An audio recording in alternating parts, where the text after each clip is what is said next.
live in my office thing is really a thing. And, you know, if you see the background, you're probably like, ew, Stephanie, what's going on with your background? I am not in my space, right? I'm in my office on site with a client. And so I decided to drop in really quickly because I have some time before my next appointment and just talk about a few things. Like, we had a really amazing conversation, I think, on Saturday. And we talked, I mean, we really just kind of wove it all together, the business part, the mindset, the energetics, and all of that. And, you know, I think it's really important that you understand that all of this is not separate, right? It's that it all goes together. So wherever you are in your mental, like, I want to take a minute and talk about leaders, okay? You know, there's a lot of conversations around leaders and leadership development and leaders and leaders and leaders and people saying, I'm a leader, I'm a leader, I'm a leader. Let me put you up on game, all right? As it relates to leaders. Leaders create leaders, okay? Leaders create leaders. What they don't create is drama, division, and discouragement. So I think what a lot of people have misunderstood leadership to be is the reason why some of you are at jobs that you don't want to be at. Yeah. Because there are people who are in charge, and then there are people who are leaders. Y'all let me know if this is resonating. And some of you are leaders under people who are just merely in charge. Take that in, right? So the other part of leadership, right, and I'm just kind of running this down really quickly because this is how I kind of feel it. The other part of leadership is understanding that it's a privilege. It's not something that you have to do. It's something that you get to do, right? Now, some of y'all might be thinking, why are you talking about leaders? Why are you talking about leaders? I promise you I'm going somewhere, but I want to get this off of my chest, right? I want to get this off of my chest because I think it's important to understand, especially in organizations. If you work for a school or something where there's like a definitive hierarchy, I want you to listen really hard to what I'm saying, because what I'm saying to you is going to help you a lot. Many of you are at the point of frustration because you sit under people who are in charge but are not leaders. Let me say that again. Many of you are frustrated because you sit under people who are in charge but they're not leaders. And the reason why that matters, right? It matters because those individuals create the culture that you have to perform in, right? A friend of mine just was laid off from their job, right? But prior to them being laid off, they were going through it because the people that were in charge were not trying to create leaders. They were not trying to create a positive environment, right? Because nothing thrives in chaos. Nothing grows. And well, there's a few plants that grow in darkness. But hear me out. When I say to you that leaders create leaders and you're in an organization where people are running amok,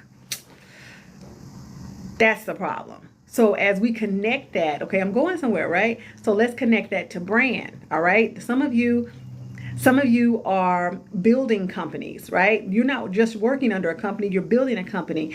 And you have not aptly been given an example of how to lead people. You actually haven't even been given a great example about how to lead yourself. Can we talk about it? Because this is why leadership is an absolute privilege, because when leaders don't create leaders and leaders don't understand the privilege of leadership, what they do unconsciously oftentimes is that they're teaching you how to not lead yourself, how to not manage yourself, how to not make time for yourself. One of the things that I teach leaders all the time, especially as it relates to brand, becoming a part of culture, becoming a part of currency, becoming a part of profitability, becoming a part of sustainability. If you want to be about that well-being life, then the first thing that you do is you demonstrate well-being. Some of y'all know what I'm talking about. It's really hard to believe that this is a part of our organizational ethos when nobody else is doing it but me or them. Does that make sense? Y'all let me know. Y'all let me know. Who's in the room? Who's in the room? I see Bria's in the room. I see some people in the room. Y'all are coming in.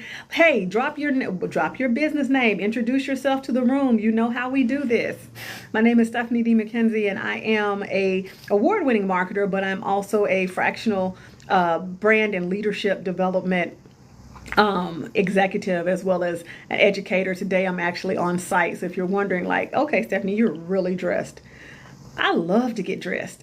I also love to put on mascara, which I did not do. But anyway, I'll fix that. So, like I said, I'm talking about leadership for a moment, but I want to get into what y'all need to get into. I want to get into and share some stuff that'll help you out. All right. I am pretty sick and tired of people telling you that God gives his hardest battles to his strongest soldiers. What's the other one, y'all? Oh, right before there's a breakthrough, things get hard.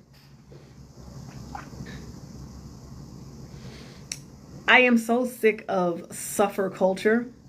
I've been sick of hustle culture. So y'all know I'm sick of suffer culture. I'm sick of the normalization of suffering as a, what do I want to say? As a cover charge to breakthrough and success and reward. I'm sick of the idea that you've got to just go through the tortures of the damned in order to experience the spoils. Now, am I saying that you won't have challenges? I'm not saying that at all, but listen to me very carefully. Y'all let me know if this is resonating. This idea that you have to suffer and suffer and suffer and suffer. And if you suffer long and hard enough, you will finally experience some sort of success is problematic because it normalizes suffering. Just like the narrative of entrepreneurship isn't for the weak and it's so hard normalizes struggle. So we've got suffering and struggle being normalized in your mindset. And because of that, guess what? You don't think you're worthy of anything because clearly if you were, you would have it. And so you just keep suffering through. Some of y'all let me know if this is resonating. Do y'all want to talk about this? Let me know. Because the problem with the idea of a suffer narrative and a suffer culture is that it basically says to you, you're not worthy of anything that you want unless you suffer for it.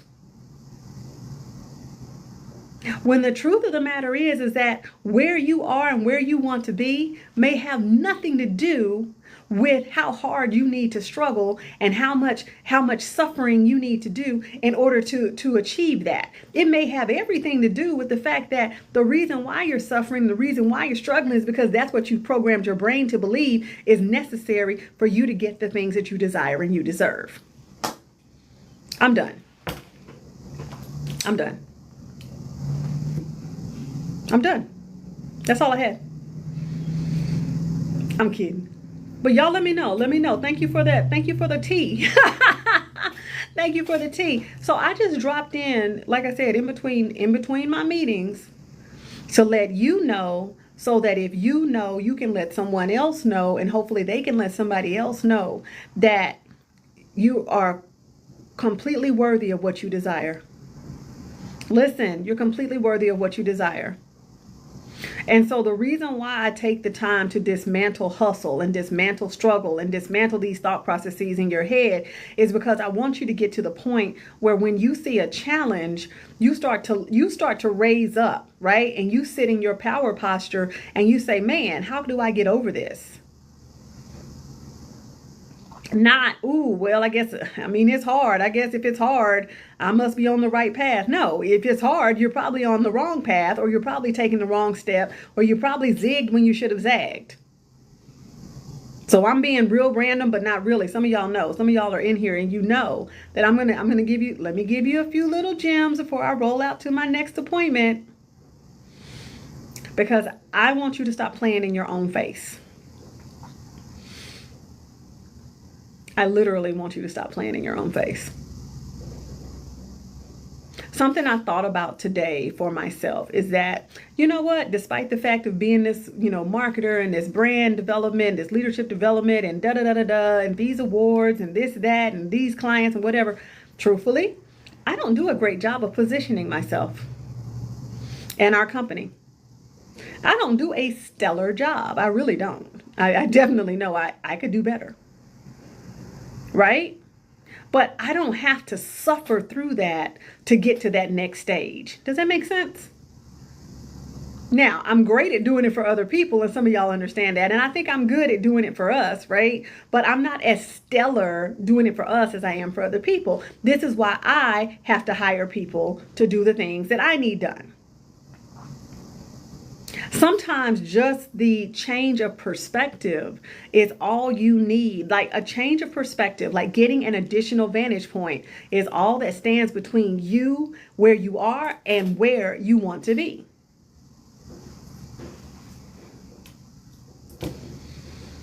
But if you've convinced yourself, right? If you've convinced yourself that you got to do it all on your own, you've got to suffer through it, you've got to struggle through it, you got to hustle through it, oh, you got to hustle harder, oh, you got to grind. When the truth of the matter is that you need to do your brand development. You need to go back to your professional logo because that Canva logo can't be protected. You need to check your messaging. You need to check your mindset. You need to check your profitability strategy because some of y'all haven't even planned to be profitable. If you're not weighing those things out against the struggle, right? Then you're not winning. You're not winning. And if nothing else, if you know nothing else about the information that I give you, if you know nothing else about the way that I show up, if you know nothing else about the services that we provide, it is done with the intention for you to win. It's not done for the intention for you to see me as amazing. I don't need worshipers. I don't need groupies. That's not what I need. What we need are clients and customers, but I don't need groupies and I don't need worshipers.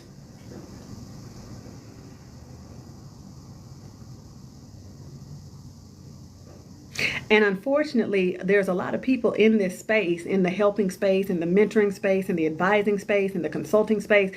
And truthfully, let me be honest with y'all, I don't just consult and advise and mentor. We actually do the work, because there's a lot of people that they sell you a class and then they're in the wind, 2 sheets to the wind.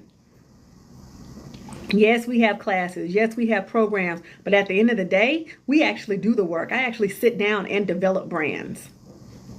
I actually review brand standards to make sure that our clients are on brand. Just recently, I was walking around and I'm like, why are we on brand? Why are we off brand about everything? Inconsistency creates mistrust. Mistrust messes with the bottom line, not positively. So when we're sitting here, and by we, I mean myself and my colleagues who actually do the work, not just sell the work, not just tell the work, not just act as if, when we are literally sitting here telling you, hey, we got to get consistent about that messaging. Hey, we got to get consistent about how we show up. And I'm not just talking about going live at 3 p.m. every day.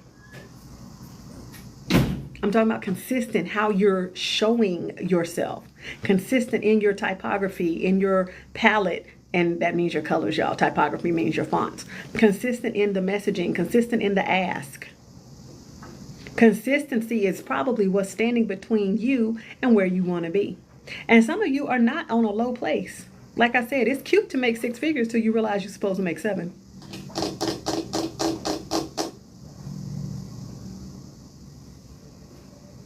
I had a client at one point in time, they were this close to $1 million. But because of the way they ran their business, that was a hard fought almost million. Some of y'all are like, yeah, I mean, give it to me. No. Because it's not cute to make almost $1 million when you should be doing 3.5. It's not cute to do 800 and some odd thousand when you're supposed to be doing 3.4 million. Well, Stephanie, how do you know that? Because I know what's missing from the equation. But some of y'all don't listen to anybody. Some of you get your kicks out of making yourself suffer. Some of you get your kicks out of struggling and hustling and grinding and then telling people, listen, somebody said I might have chosen the V word. I don't know. But some of y'all get your kicks out of that. And then you go and commiserate with other people that are like, ooh, yeah, girl, it's hard. Ooh, Lord, ooh, it's so hard. Meanwhile, both of y'all are sitting there making 6 figures in your business, right? Which means you probably take home about 5. You want to do 7, can't do 7 because guess what? You're still wearing the 29 hats in your business. There's no conscionable way. Listen to me carefully. You can't do it all in anything, in your business, in your relationships, in your friendships, in your partnerships, whatever y'all want, in your ships. You can't do it all. You can't do it all. There has to be somebody you can delegate to, and P.S. it needs to be somebody you can trust. Recently, I outsourced our social media to a company because I was finding it difficult to post on a particular platform. In your ships. Yeah. I was finding it difficult to post on a particular platform. All right. For those of y'all that are just coming in, hey superheroes, my name is Stephanie D. McKenzie, and I'm an award-winning marketer. I've also been a relationship coach for the last 14 years. Yeah, a paid one, for real, for real. But I am actually, but I spend most of my time these days as a brand and leadership development fractional executive and educator. I am the founder of an online college called the College of Empowerment, and this is what we do. Brand to me is about expectation. It is not about your logo or your website. And brand actually permeates everything. It permeates your business, but it permeates your life, your love. If you want to know why you're attracting in the people that you're attracting in, sometimes it's not about you, but sometimes it's about the way that you've positioned yourself. It's about the things that you communicate. Every last person on here, there's 15 people. Thank you. There's 15 people on this live. Guess what? Every last one of you have a brand. People expect certain things from you. They expect you to say certain things or do certain things, et cetera, et cetera, et cetera. And so you all have a brand. The question is it formalized? If you're a corporate professional who doesn't have a formalized brand, jump in my inbox, because you want that, because you're like, the thing that people say they're missing money. And people tell me that they're missing money because, well, if I niche down, I'm going to miss money. Oh, well, if I do this, I'm going to miss money. If I don't cater to people, I'm going to miss money. I'm like, you're missing money now. Because your messages are generic, your images are not clear, because anything we create must be bait. You're creating a lot of things. They're not baiting anything. Because you don't know who you're serving. You're trying to serve everybody. And when you try to serve everybody, you try literally. You are literally trying to serve no one. Wait, what? Yeah. People is not a demographic nor a psychographic.